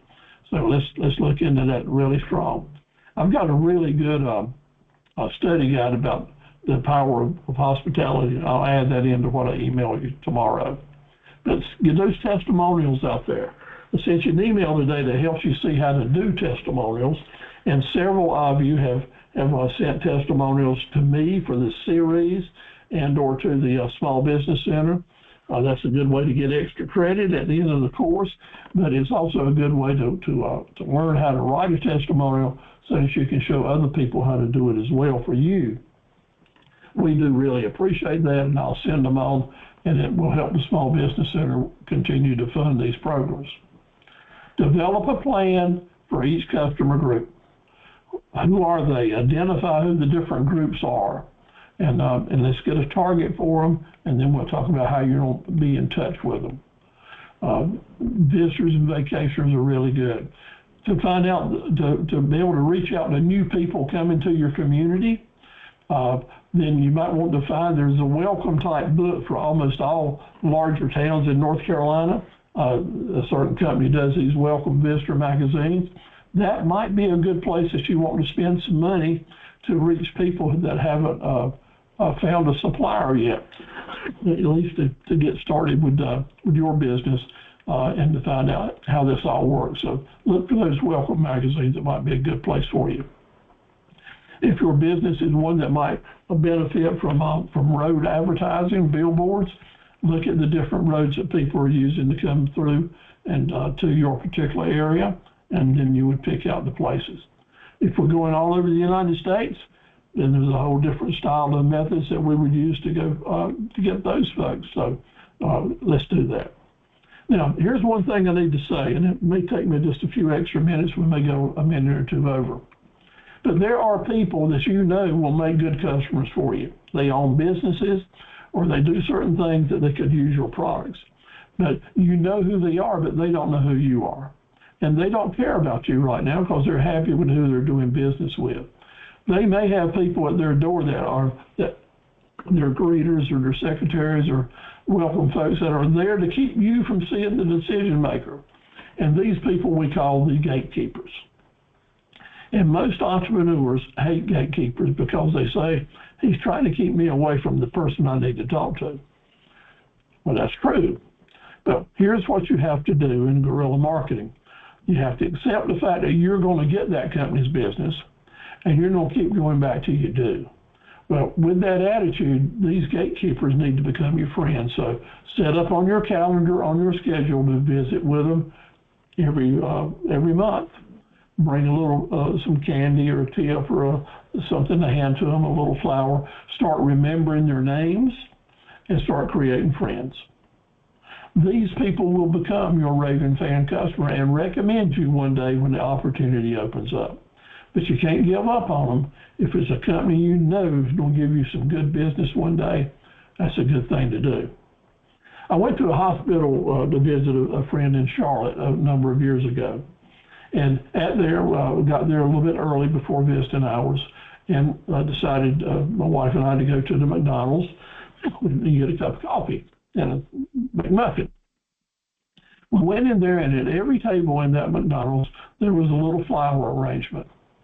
And it just brightened up the place. This was on a Saturday morning. And it really was just brightened it up because these little arrangements were all around. I don't remember if they were real or cut flowers or if they were imitations, but the McDonald's looked special.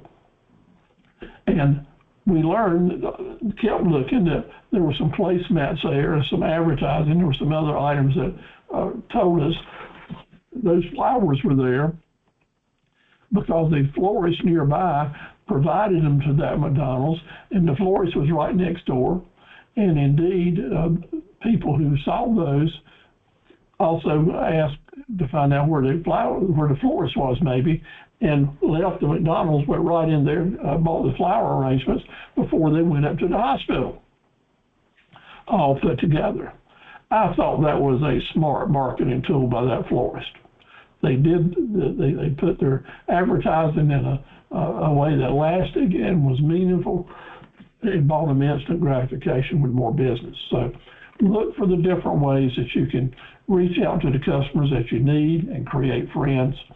And because when the opportunities do come open, those gatekeepers will recommend you. So important now. We talked about springtime last week, but you're going to help the customers find you that are in the market. And seasonal marketing in North Carolina is so important. Keep your mindfulness about the everyday things that people are buying, and you want some profit centers. You want to think about what can you have that will promote spring holidays, the lawn and garden season. What can you do to have those products? 4th of July, freedom celebrations. Autumn's right around the corner. Look for what you can do in your business for Christmas and such as that. There are even stores that do nothing except set up for a holiday decor for people that are buying that. You know, if I was just starting out and I could find the right area, as seasonal as North Carolina is, and find the right shopping area, this is something that I might want to do. If I had a pop-up and I was moving from festivals to festivals, I might really look at these type of items. If you have an interest in that, then I want to tell you that you want to go to Maggie Valley, North Carolina in the fall and see how these people handle the people that are coming up for the apple season and the leaf season. They are pros at it, and it's just incredible. And we can all take a lesson and learn from what they're selling and how they go about it and what they do. It is a marketing university. And you can do this, and I can do this by being aware of the seasons and having the right merchandise out there at the right price. They're tripling their money basically on everything they're selling, and they're at the right place, the right time, with the right product. And so I want to encourage you guys to think about doing that as well. If you want more information on how to find that decor item, I can give you the list of where they buy it. You get the same prices that they do. So here's what we got to do to get the customers to find us. Look after our mobile page, get our our business on Google, pay attention to our landing pages, do testimonials, and do the videos. We want to remember to follow up and make sure the customer is 100% satisfied. Then we can ask them about what they're going to be buying next. Do your business planner now. Think about the seasons and what you need to do to get there. List down your profit centers. These are homework items. I need that list of at least 5 profit centers, some idea of your target groups of customers, and generally what the menu will be for the general pricing that you're going to be charging. I told you a lot of stuff I want you to do, but it's what you want to do first. Take your bright ideas and put them to work. Share them with other people. Start looking around at your classmates' links, and let's learn from each other and encourage our friends and neighbors to go see them as well. Be happy. Good gracious, we got a lot to be thankful for, and I'm so glad to be able to be here and thankful for you guys. Your ship's going by, and some of us say, I'm just waiting for my ship to come in. Well, let me tell you, my friend, that ship may go on past the dock, and if it does, swim out to it. Go ahead and be willing to get wet if you want that business to grow really quick. Help the customers find you by lighting your candle and letting it shine. Let folks know that you're here, you got some light, you got some warmth, and you're in it because it's the right place to be. So thank you, and God bless you. So proud of all of you for moving forward. Look forward to trying to help you all I can. So I welcome you to turn on your mics if you'd like, and we'll say good night to each other, answer any questions that you might have. I'd like for you to make sure you go to chat if you haven't already did it, and give us your email address and town. I think I see everyone else has already done that. Any comments? Hey, Coach. This is Susan Maria. I came in late. I had a previous class, and I just want to say hello.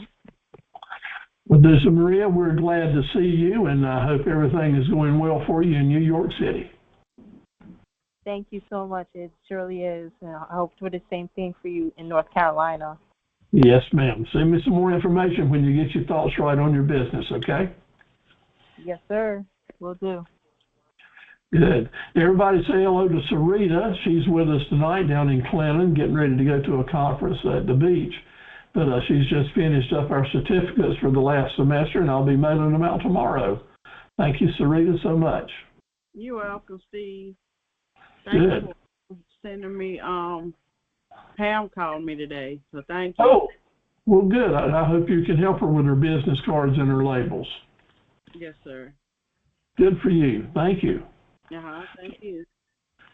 So there's a lot of help right out here amongst us, guys, and we can do it. That's Pamela, who's been with us for the last 3 semesters, is ready to get her business cards and some labels, and Sarita does that kind of work, so we can help each other out that way.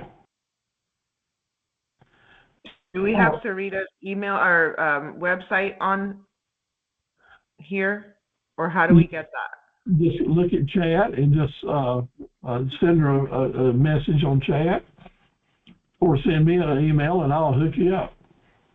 Either way. Sarita, that's Darcy. For that soon. Yeah, that's Darcy talking to you, Sarita. Maybe need some help.